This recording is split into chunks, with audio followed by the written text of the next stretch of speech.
نزدیکان اوتاجان دادابایف برای آزادی گفتن روز 31 آگوست ساعت 9 دو نفر با لباس ملکی به منزلشان آمده سرداری خانواده را با خود بردند. به گفته فاطمه زاکر و همسر اوتاجان دادابایف، این دو نفر که بعداً فهمیدند کارمندان شعبه مبارزه با جنایت‌های سازمان یافته هستند، حتی به شوهرش اجازه عوض کردن لباس را ندادند.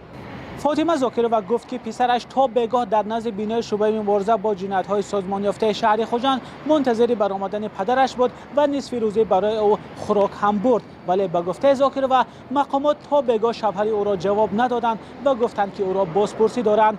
فاطمه زاکر و گفت که بعد از 15 ساعت بازداشت شوهرش، یعنی ساعت 11 31 آگوست، مقامات به آنها زنگ زده گفتند که به بیمارخانه بیایند و به گفته فاطمه زاکر و در آنجا فهمیدند که شوهرش اوتاجان دادابایف وفات کرده است و مقامات با او گفتند که سبب مرگ شوهرش بیماری دل بوده است، هرچند این ساکن خوجند میگوید که شوهرش هیچگاه بیماری دل نداشت.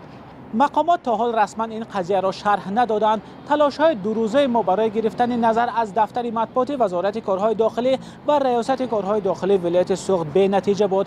تنها یک نفر از کارمندان ریاست کارهای داخلی ولایت سوخت به ذکر نامش برای آزادی گفت که سبب مرگ اوتاجان دادابایف بیماری دل است و او را کسی شکنجه نکرده است. ولی نزدیکان اوتاجان دادابایف باور دارند که سبب مرگ او شکنجه می باشد، چون به گفته آنها صبح وقتی که او را کارمندان میلیسا با خود بردند سلامتیش خوب بود و هیچ شکایتی نداشت. آنها میپرسند که چگونه ممکن است یک انسان سالم بعد از 15 ساعت بازداشت وفات کند.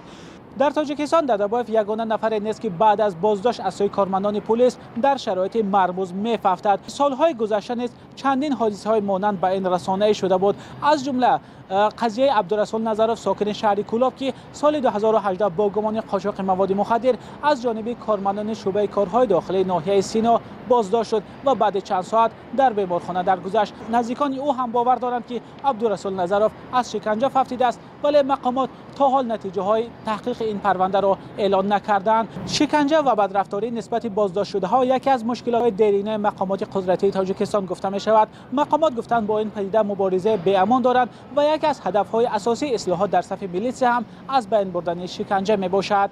مولا رجب یوسفی، نگاره فضل‌الدین، آزادی دوشنبه.